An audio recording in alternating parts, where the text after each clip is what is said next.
Hello and welcome to DiPrima Law's basic presentation on wills, trusts, and incapacity. My name is Gina DiPrima, and I'm so happy you decided to join me. Before we get started, please click on the link at the bottom of your screen that says Click Here, Family Wealth Inventory, and pull up the worksheet there called the Family Wealth Inventory and Assessment. You might want to download that or print that because as we go through this presentation, I'm going to be asking you to take some notes so that you can make the most of our time here. And it's a good tool to have in your pocket and to review as you begin to think more about planning for your life and your legacy. This presentation will run about 20 to 30 minutes, and when we get to the end, I'll be giving you a gift to support you even further in your next steps. We have a lot to cover, so let's get started. As I mentioned, my name is Gina DiPrima, and I'm an attorney, mediator, and coach, and I've been helping families plan for their future, protect their loved ones, and peacefully resolve conflict for almost 20 years now. My philosophy has always been to help families find peace and stay out of court, because I've seen personally and professionally how the legal system can tear families apart by literally forcing people to turn against each other. And this isn't just in the context of divorce. It's also true when it comes to death or an unexpected incapacity. Let me give you a few examples. A colleague of mine once represented a 2-year-old little girl who, unfortunately, lost both of her parents in a tragic car accident. This little girl was the only survivor, and because neither parent had a plan in place for what would happen and who would care for her if they weren't around, the result was a long, contentious family battle that went on for years, pitting half of the family against the other. Let me give you another example. My dad. You can see him up there on the screen in the picture on the right.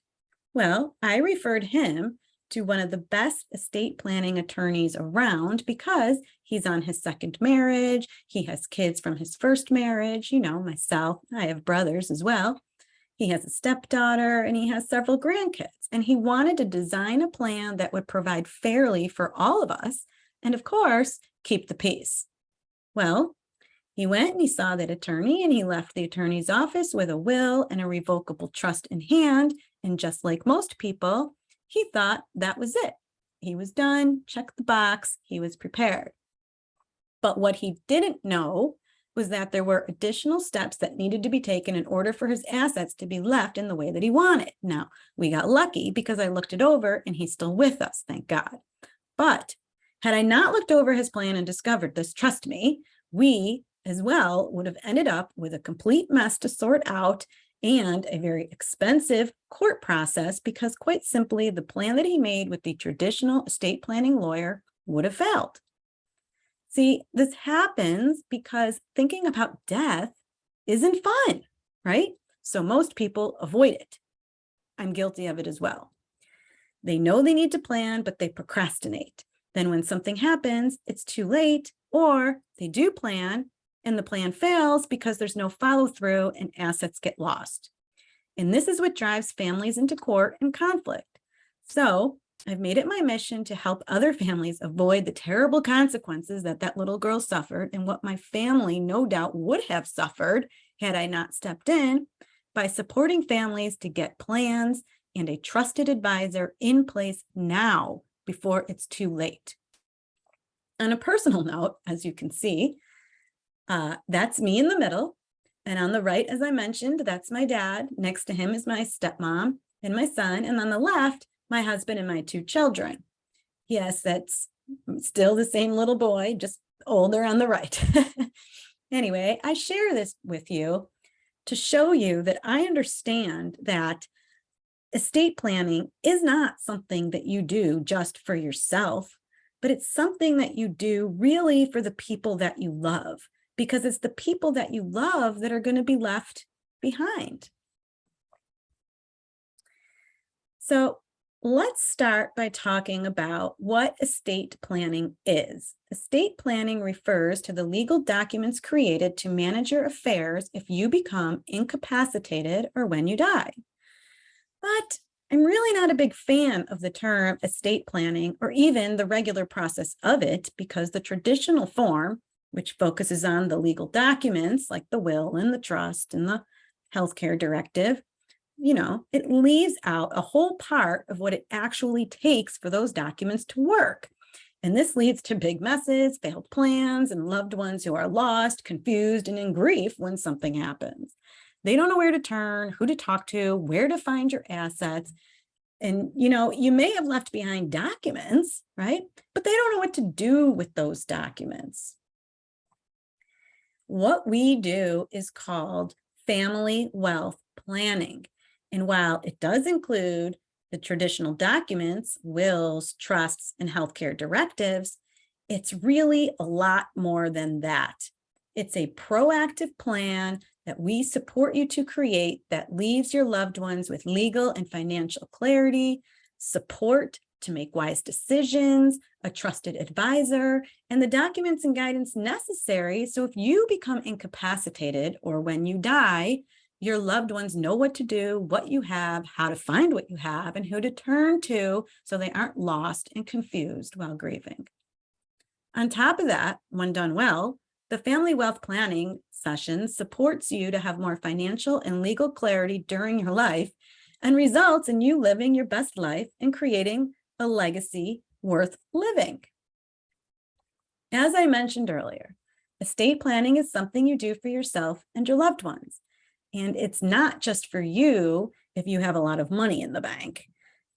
That's a misunderstanding that people have, is that they need to have money in the bank in order to feel the need for estate planning. And that's just simply not true. Let's look at what happens when you become incapacitated or when you die, so you can clarify who you are planning for. If you become incapacitated and cannot manage your legal or financial affairs or make healthcare decisions for yourself, someone will need to step forward to handle things for you. Take a second now to write down who would step forward to handle things for you if you couldn't handle things for yourself. Not who you would want to handle things, but practically speaking, based on your life, who would handle things for you. Now, note also if that's the same person that you would want to step forward and handle things for you. If you are married, perhaps it would be your spouse, but what happens if something happens to you both together? Who would step forward next? And again, is that the person you would want? Just note that down now. And if it is, great. Would they know how to find what you have, who to turn to, and what to do? If not, take a note of that as well, please. And write down on your sheet, I need a plan for the people I love. And do you have a business? If so, would the people counting on you know what to do and how to keep the business going without you? If not, note that down now too. So the first thing we can see about estate planning is that someone will have to make sure your affairs are handled after you die. By making those decisions and plans now, you are relieving a huge burden for them, and you're saving them a potentially expensive, lengthy mess to deal with. So estate planning is first and foremost a roadmap for the people you love once you're gone. But estate planning or family wealth planning really isn't just for them, it is for you too. You see, what we hear repeatedly from our clients is that our process of family wealth planning brings clarity and relief around legal and financial decisions. And that leads to feeling more responsible, making better decisions as a parent, better decisions as a member of the community, and to making better financial decisions when it comes to your relationship with money and work. And yes, that means also having a plan for if you become incapacitated and can't care for yourself. Write that down now. Who would care for you if you could not care for yourself, if you became incapacitated? Would they know what you want, how to make decisions for you, find your assets, pay your rent or your mortgage, or know what to communicate to your doctors? I know it can seem unlikely to happen, but if it does, the consequences are significant and can lead to you not being cared for in the way you would want. We see it all too often when someone becomes incapacitated or dies and their friends or family call us. They're lost, they're confused, and they're grieving. And by then, it's too late for us to truly help without a major investment of time and money. So before we move on and look at the plan that's already in place for you, the state's plan, that's if you don't have a plan like a will already, the state's plan is the default plan. So before we move on and we look at that, write down on your sheet, if you could choose just one, yourself, your friends, or your family, or your business, if you could choose just one, who would you be planning for? As you're doing that, let's look at the plan you do have in place, because the state, as I mentioned, does have a plan for you. First, all your accounts are frozen. Frozen. If you are in the hospital, somehow your rent or mortgage is going to need to get paid. If you die, someone will have to pay funeral expenses. If your family cannot find or get access to your assets, you could lose your lease or even your house. And that's usually the biggest asset for people. I've seen this happen. A daughter could not afford to pay her mortgage and her dad's after he died, so his house was foreclosed. That was his only asset, and it had a bunch of equity that would have gone to her instead of the bank. But he didn't plan. And I doubt that what happened was what he would have wanted. And there are many steps throughout the probate process, with delays built in along the way. And as you can see on the screen, I have a reference to some fees, but that's speculative.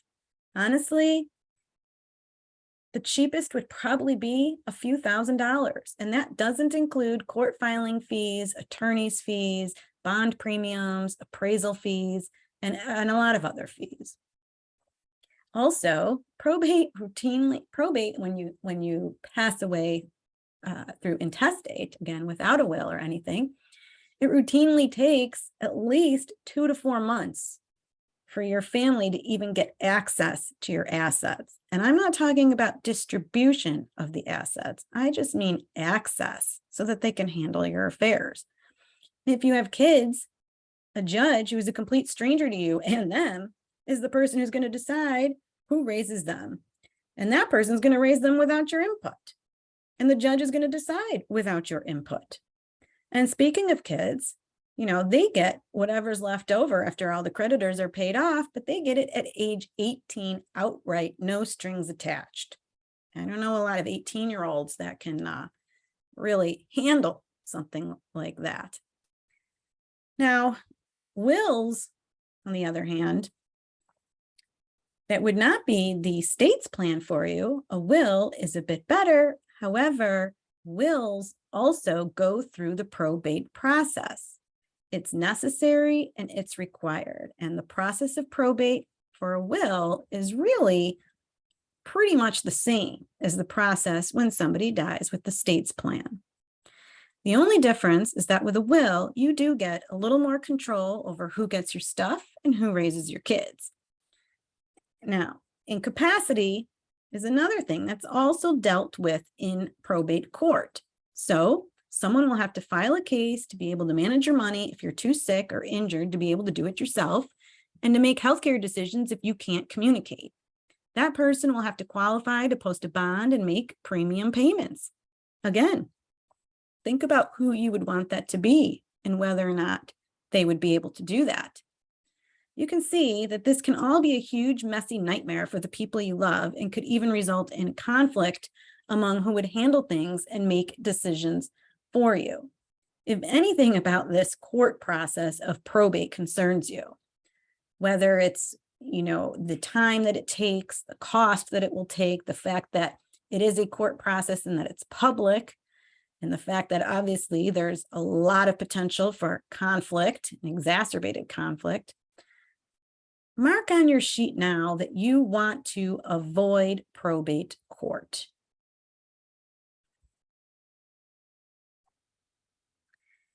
And if those characteristics of probate aren't bad enough, the worst part is that your loved ones won't even know what you have, where to find it, or how to find it, those characteristics. where you do your banking, who holds your insurance policies, what brokerage firms you use, do you have crypto assets, who would know how to find what you have, where it is, and how to access it. These are all questions that oftentimes we don't think about and plan for and leave for our loved ones. And what happens is that when people don't share this information, assets get missed. They get lost after someone dies. And that money ends up going to the government, to the Department of Unclaimed Property. In the United States, last time I checked, it was about $70 billion. In New York, it was over $15.5 billion. That is lost money, lost assets. It's a real problem, and it can be avoided through proper planning. So, pull up your worksheet, and if what I just said about your money going to the government concerns you, then mark on there that you want to ensure that your assets are not lost to the government. There is a way to avoid probate, of course, and you've probably heard of it. It's a revocable living trust. A revocable living trust offers a lot of flexibility and, in theory, keeps your family out of court, saving the time and the money for you and your loved ones, if it's accompanied by a plan and a trusted advisor to guide the people you've chosen to handle everything for you and to help the people that you love. Without a trusted advisor in place, and without the guidance of how to implement the revocable living trust, you're likely to have a lot of, documents, expensive documents, but a failed plan. I digress. So when you have a revocable living trust, your assets do go to your kids, and you do get to specify what ages you would want them to receive an asset. And those assets can be fully protected from taxes, creditors, former spouses, injury, lawsuits, you name it. So it's a great way to have asset protections and pass on your legacy to your children when you want and how you want.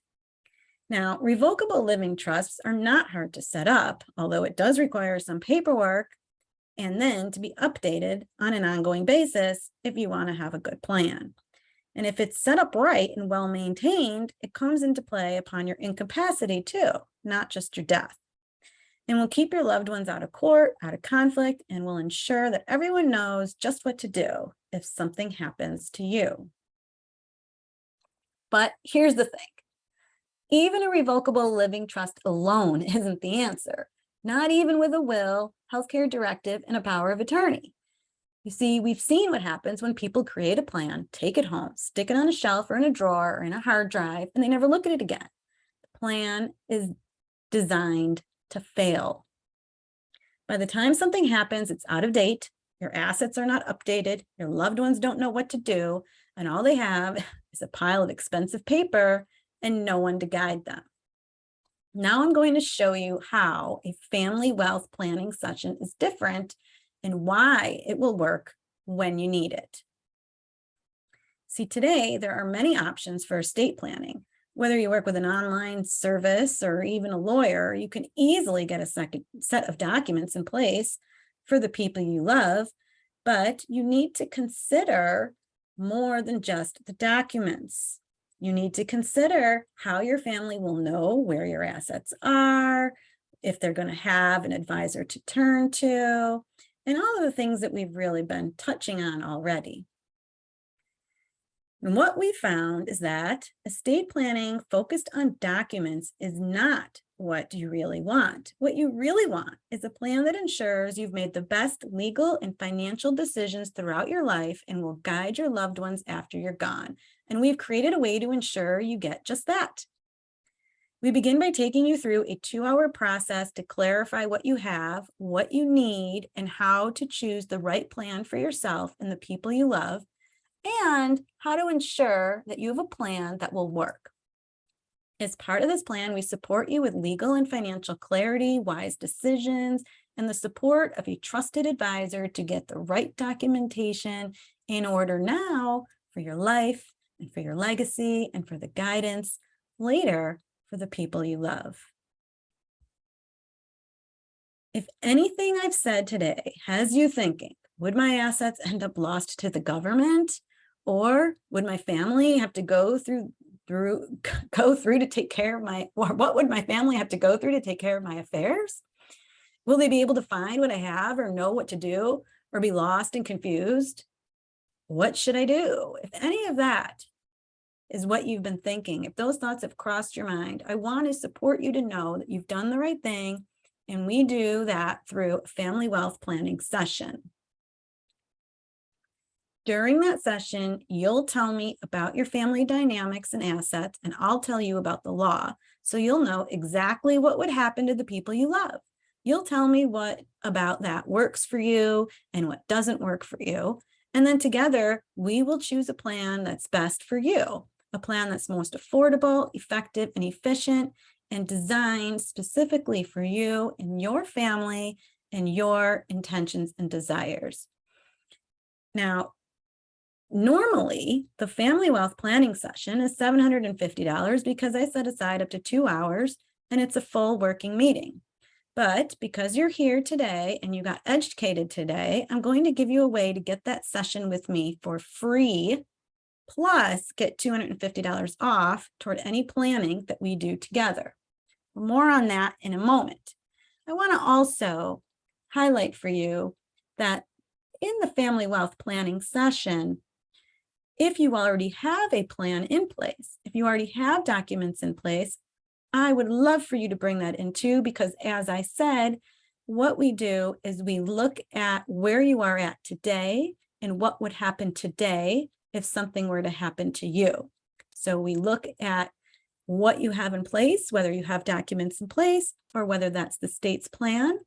And then you get to decide whether it's okay or if it's not okay. And if it's not okay, then we can work together to come up with the most affordable, efficient plan for you.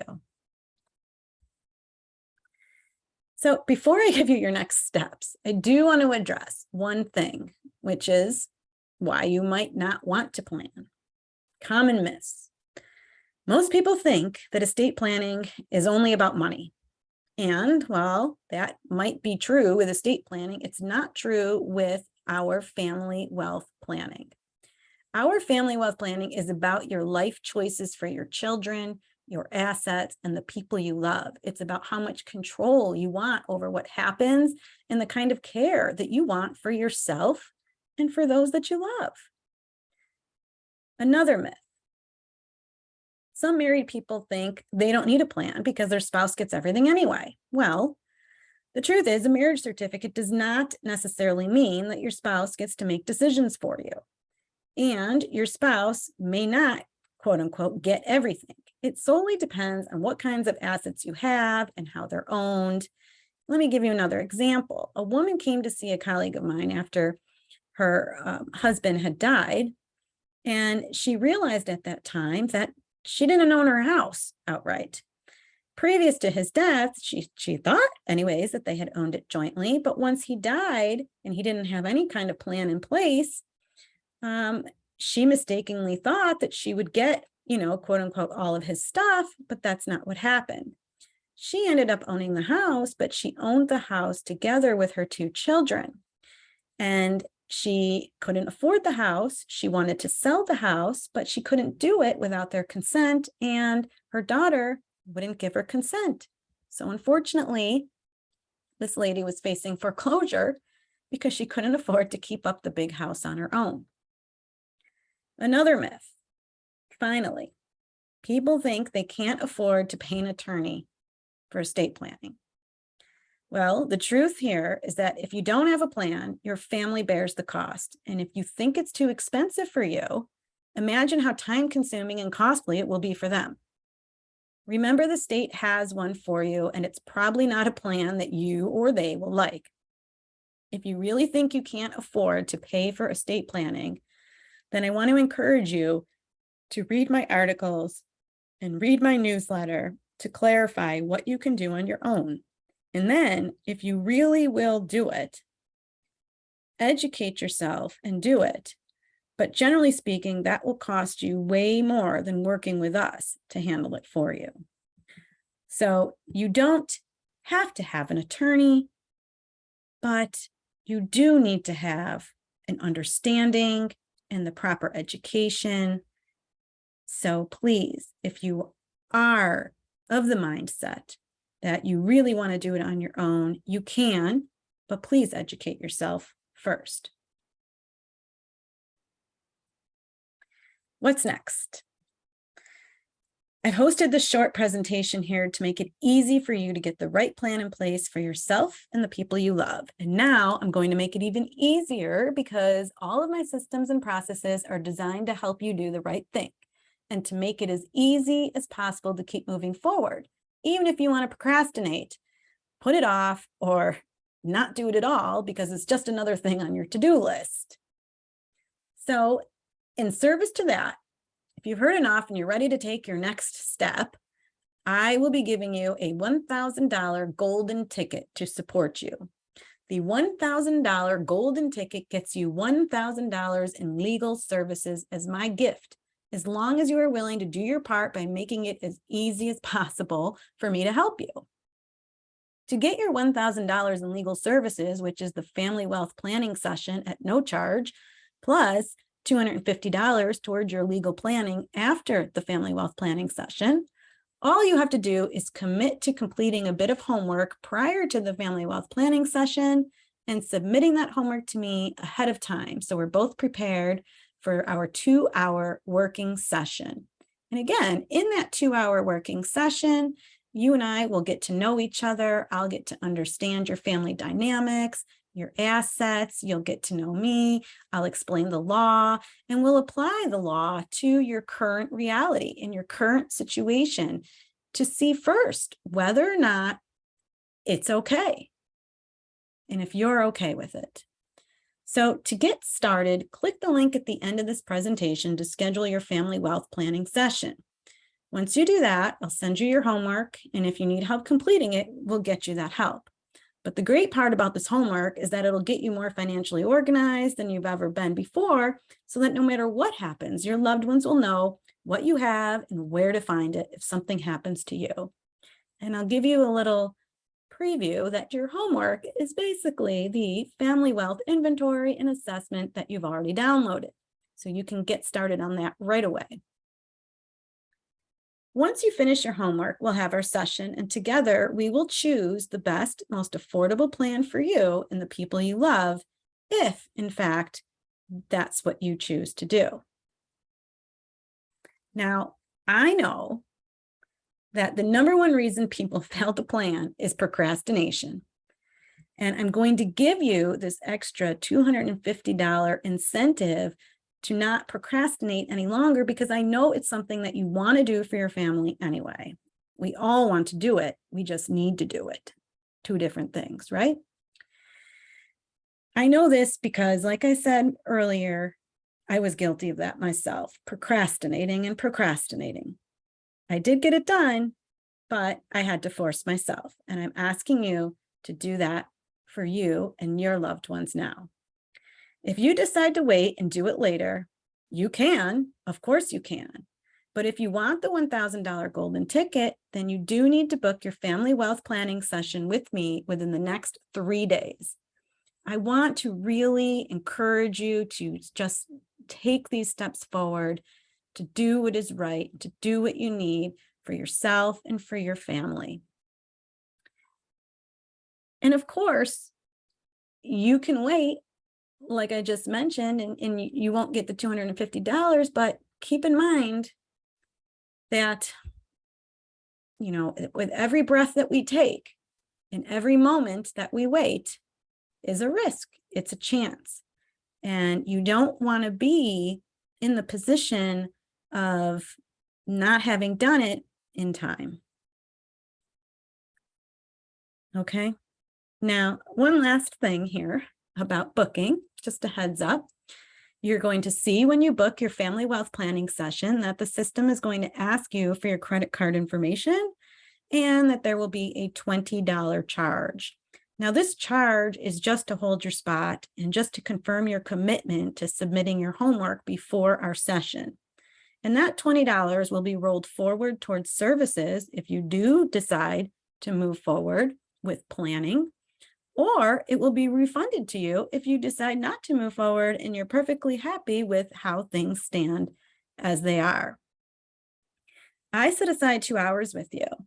And, because of that, I can only accommodate a handful of sessions each month. So if you don't submit your homework, you are welcome to pay the $750 for the session and I'll do the homework with you.